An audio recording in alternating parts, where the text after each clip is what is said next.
C'est parti pour Mars en Cancer. Donc Mars en Cancer, c'est l'association de la guerre au foyer, du conflit à la foule, de l'activité à l'estomac, de l'hostilité à la famille et au pays, au clan, etc. De la lutte à la petite enfance, du combat à la mère MER, mais aussi la mère ME accent grave RE, de l'action au changement et de l'affrontement à l'amant dans le thème d'une femme. L'amant, c'est-à-dire le partenaire sexuel en général. Donc, qu'est-ce que ça peut donner, sachant que symboliquement, Mars en Cancer peut s'apparenter à une conjonction d'une Mars. Il faut bien évidemment prendre en compte la nature de Mars, l'état céleste de Mars, ainsi que celui de la Lune. Mais plus généralement, commençons par les femmes. Ça peut prédire un adultère avec un proche. Chez une femme, en général, le proche de son mari, c'est-à-dire un beau-frère, un employé ou aussi quelqu'un avec qui le mari a un lien émotionnel. Évidemment, cela se vérifie par les mauvais aspects du Gémeaux, des signes du Gémeaux et des planètes qui maîtrisent le Gémeaux dans le thème. C'est cela qui va confirmer, car le Gémeaux, c'est la fratrie, vous le savez déjà. Bienvenue sur Astrobagis d'ailleurs, n'hésitez pas à émettre des réactions, un commentaire, un partage, un don, tout ce que vous pouvez faire, tout ce qui est à votre portée, pour qu'on puisse continuer tranquillement notre aventure. Et aussi, du point de vue du caractère, si Mars est maître de de la première, de la troisième, de la neuvième maison, qui sont directement en lien avec le caractère et la personnalité et l'hérédité, ce qu'on hérite de nos ancêtres, ça peut donner quelqu'un qui est capricieux, qui est irritable aussi, une femme qui est courageuse aussi dans notre sens, car vous savez que Mars en chute, c'est soit on est dépossédé des attributs de l'astre en question, donc ici la lutte, le courage, la bravoure, l'audace, ou alors on l'a en abondance. Donc peut-être qu'on tombe dans le domaine martien, et donc ça peut faire une femme qui est très courageuse, qui est guerrière aussi, qui est outrageuse, selon où se dirige Mars et donc dans quelle maison, dans quel domaine de sa vie. Une femme qui va se rebeller contre sa famille notamment, mais je pense que cela est aussi valable pour les hommes. Si on continue chez les femmes, c'est une femme qui va avoir une relation conflictuelle avec son amant ou ses amants, si elle en a plusieurs, comme c'est le cas en ce moment. Donc ça peut être de la violence conjugale, ça peut être de la compétition exagérée, ça peut être des disputes quotidiennes ou hebdomadaires, ça peut être des incidents ou des accidents domestiques, ce genre de choses-là. Et plus Mars va recevoir de mauvais aspects, va peut-être être un degré de violence, car ça existe, ou Mars va recevoir des aspects d'Uranus dissonants, et de Pluton aussi, plus la violence va être, on va dire, aggravée. Ça peut aussi donner une femme qui change souvent d'activité professionnelle, c'est valable pour un homme aussi, car vous savez que ici Mars se retrouve dans le signe du changement. Et Mars, c'est l'action, comme je vous ai dit. Donc l'action au sens des actes pose une personne, mais aussi de la profession et de l'activité. Ça peut donner aussi une femme qui travaille de la maison, ou qui bricole, ou qui fait tout simplement un métier martien, une profession martienne, et en général donc une profession masculine. Donc un métier de lutte par exemple, ça peut être l'hôtellerie, même contrairement à ce qu'on peut croire, c'est pas si calme que ça, ce n'est pas un long fleuve tranquille ce domaine. Pour ceux qui savent, vous savez, la rôtisserie ou une femme qui va être bouchère par exemple, une femme qui va travailler dans les assurances ou qu'une femme qui va être une militante. Encore une fois, il ne faut jamais l'oublier parce que dans notre ère, quand les astrologues écrivaient ça, ils ne pensaient pas forcément aux femmes militantes, mais de nos jours, il y en a de plus en plus.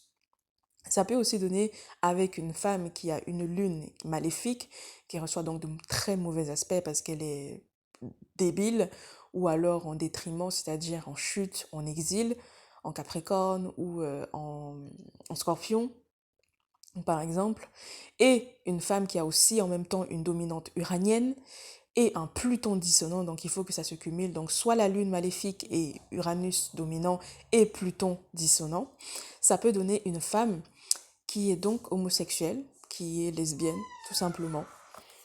Sans aucun jugement de ma part, mais après, on est sur Internet, les gens font ce qu'ils veulent, en général. Bon. Pour tout le monde, Mars en Cancer, c'est tout simplement quelqu'un qui va être amené probablement à se révolter contre sa famille. Je parle de symboles, bien évidemment, il y a des symboles qui vont correspondre à certaines personnes et pas d'autres. Ça ne veut pas dire que le reste est faux, ça veut simplement dire que peut-être que ça ne vous concerne pas, merci. Donc, il faut toujours être assez violente sur Internet parce qu'il y a toujours des gens qui sont pas très débrouillards dans le coin. Bon, euh, c'est quelqu'un qui va être affecté par le divorce de ses parents, un divorce qui va certainement laisser une trace indélébile et qui va marquer en général négativement la personne, qui va créer des frustrations et des peurs que la personne va avoir du mal à exprimer, surtout si le thème n'est pas très chaleureux, n'est pas très émotionnel en général. Il va souvent y avoir des explosions émotionnelles, car les émotions sont quelque chose qu'on a tendance à négliger, à mettre dans un coin et à ne pas trop en tenir compte lorsqu'on prend ces décisions et à penser qu'on est purement rationnel alors que ce n'est pas naturel chez un être humain de l'être. Bon, surtout chez les femmes, hein, je précise parce que chez les femmes, les émotions sont quelque chose de...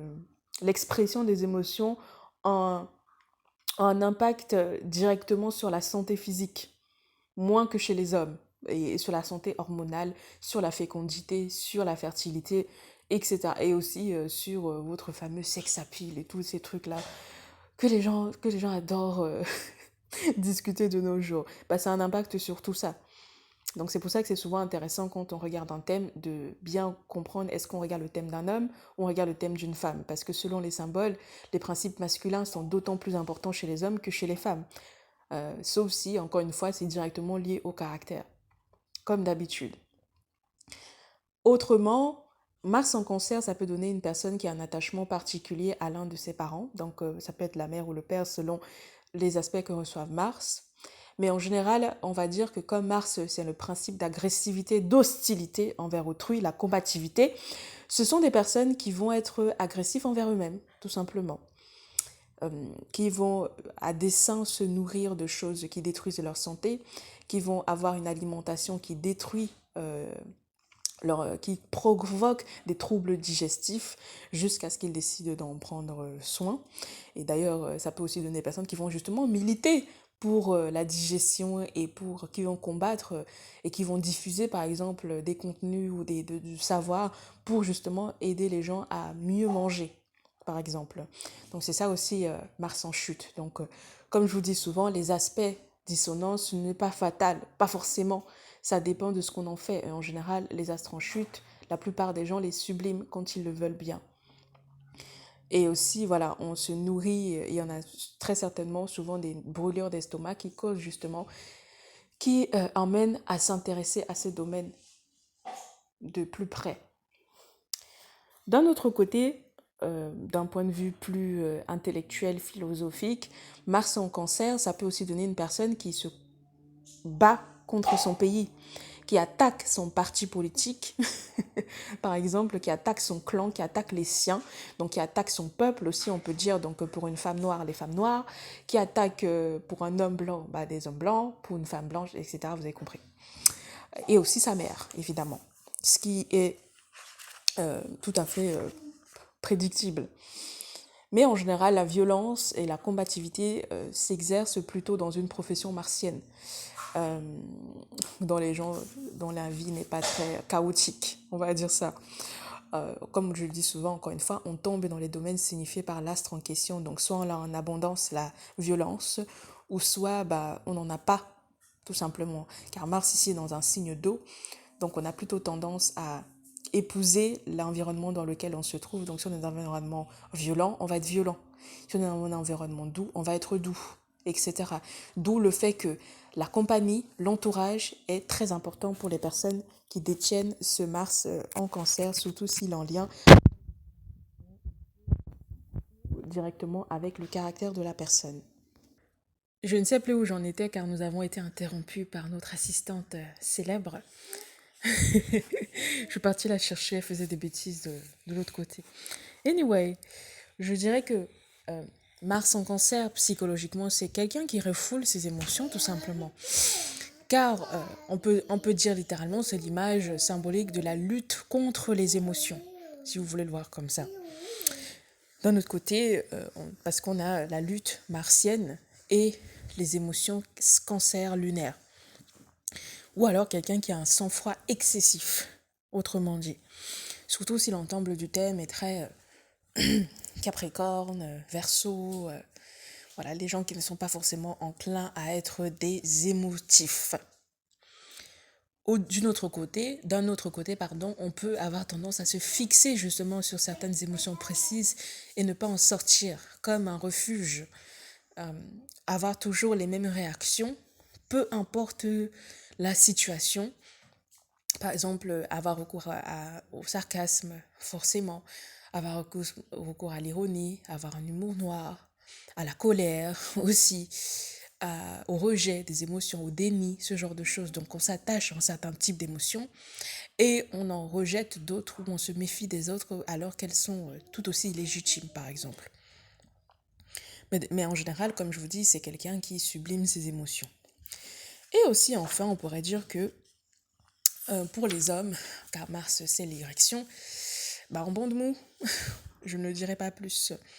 On va dire que le sang a du mal à monter. Bref.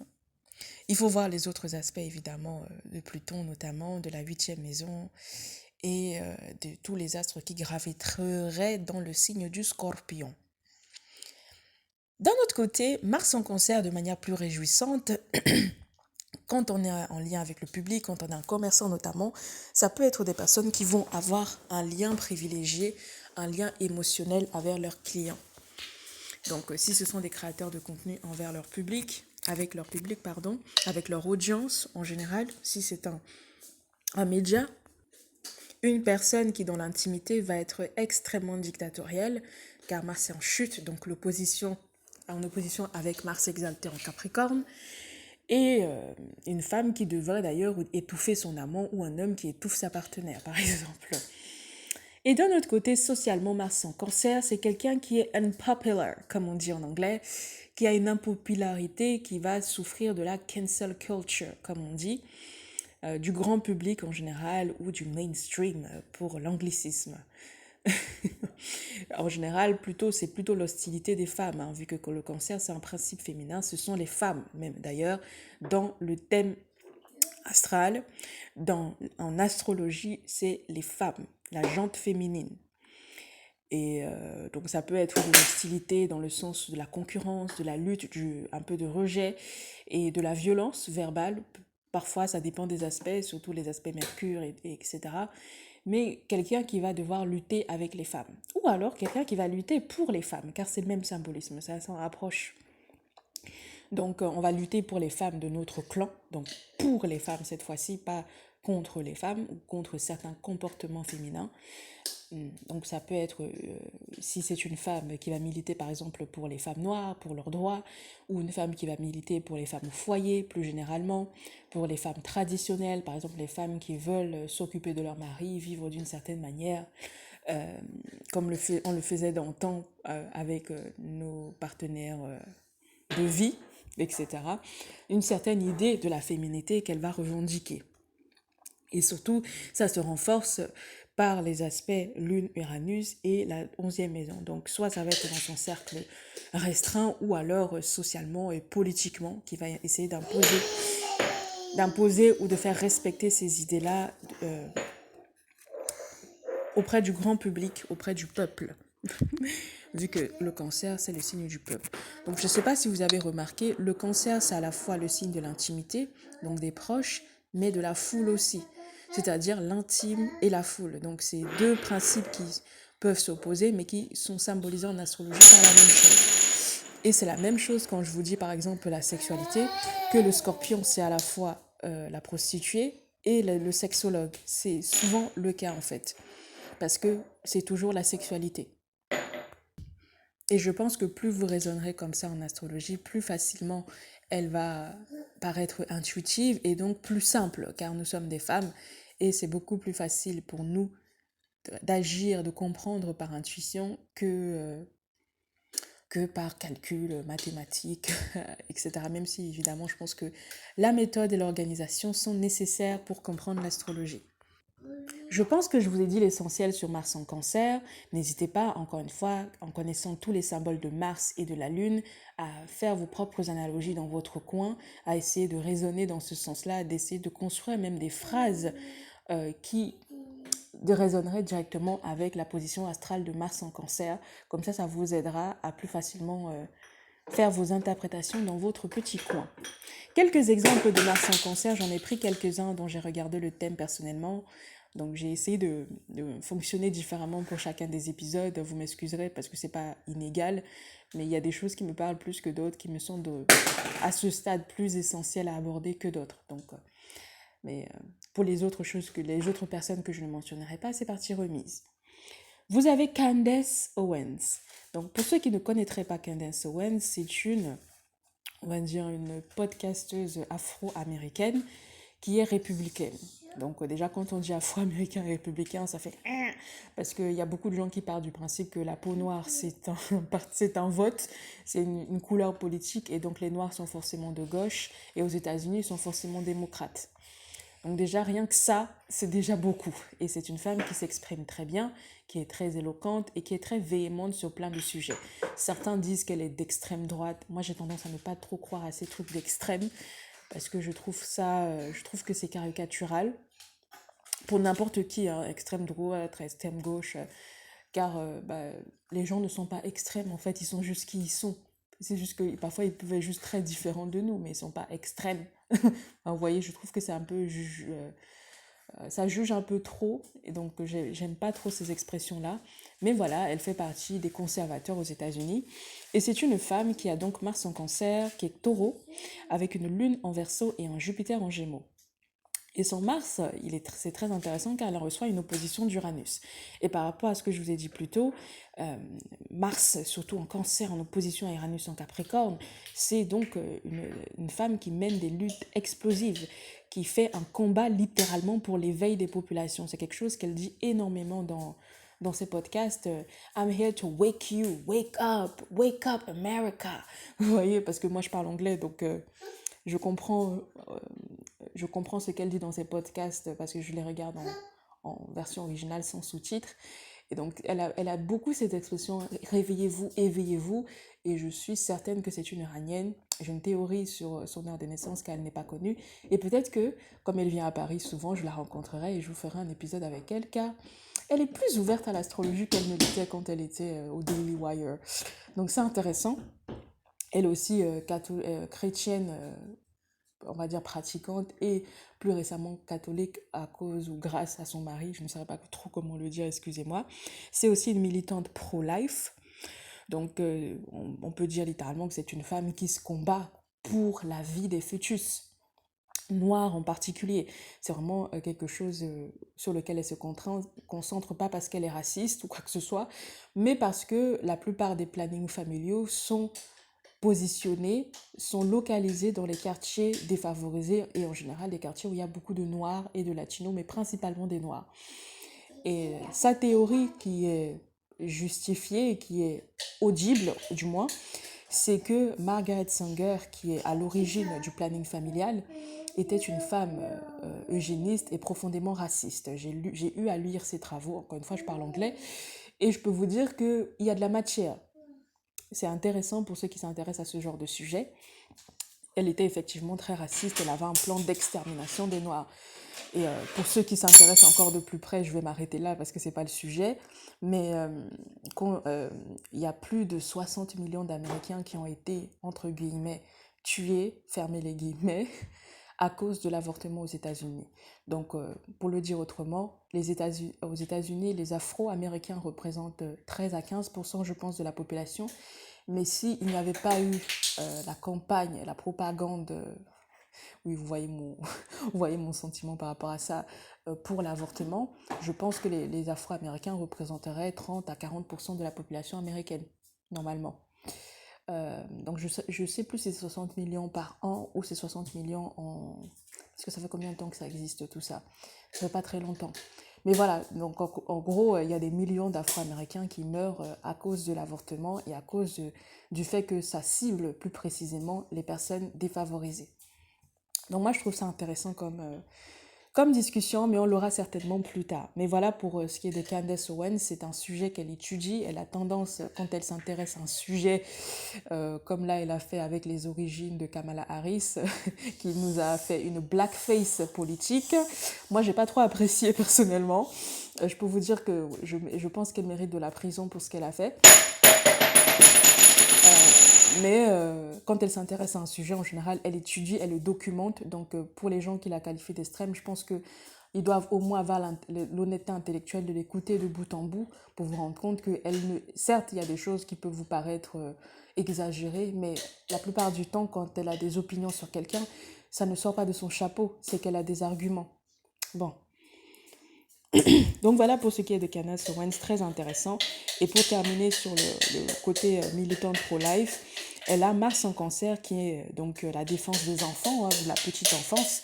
Elle est d'ailleurs contre tous les mouvements alphabet. Moi j'appelle ça comme ça, je vais éviter de dire les lettres parce que ça ne m'intéresse pas. Voilà.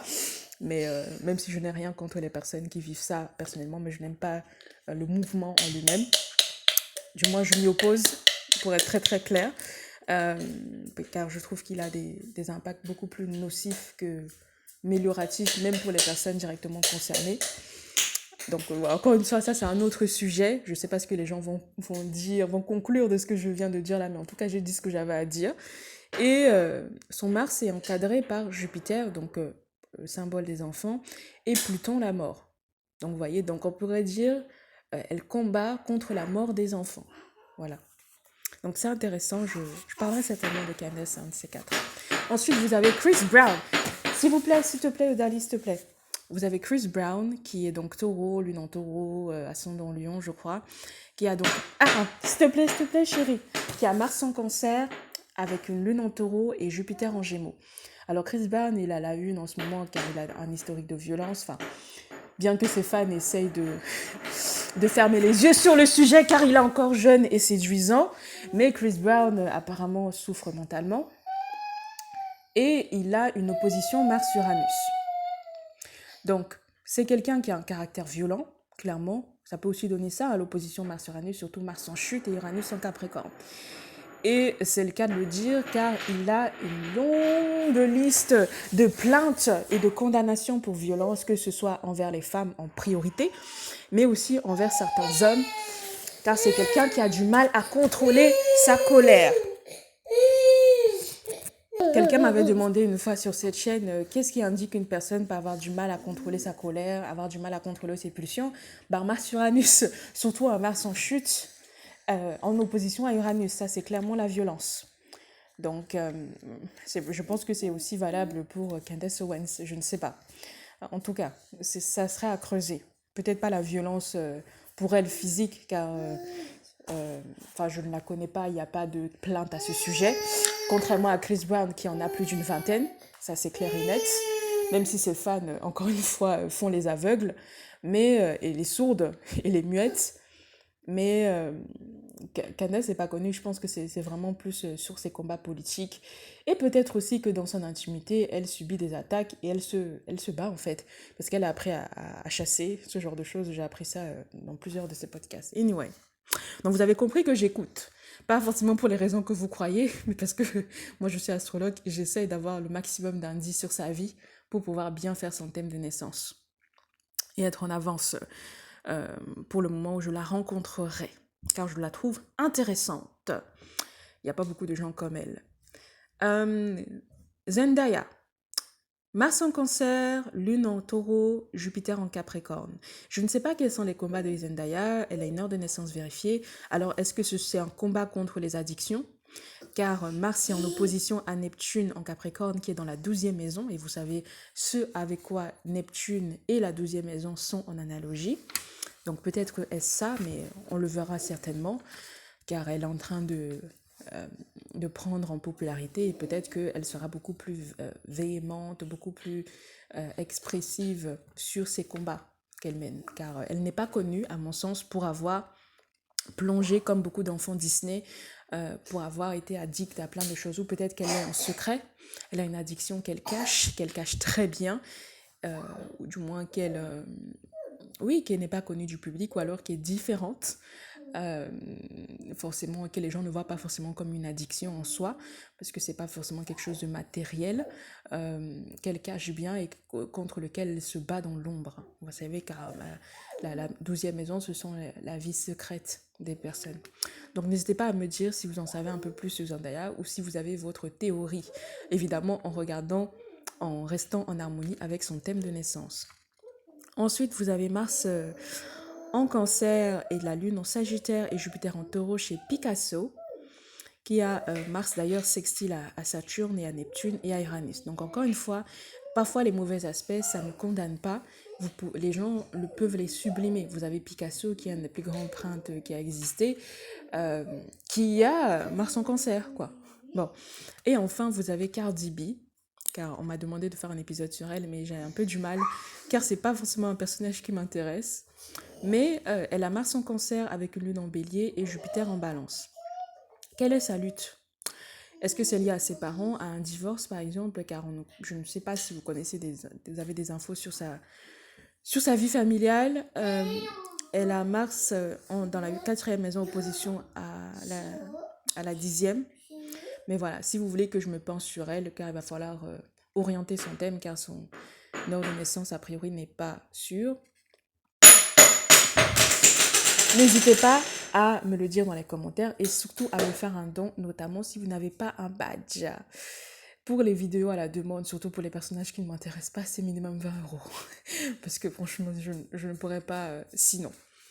Voilà pour ce qui est de Mars en Cancer. À ce jour, hein, peut-être qu'avec le temps, ça augmentera. En tout cas, c'est le prix pour novembre 2024. Merci de m'avoir écouté sur Astro by Gis et puis je vous dis à très bientôt.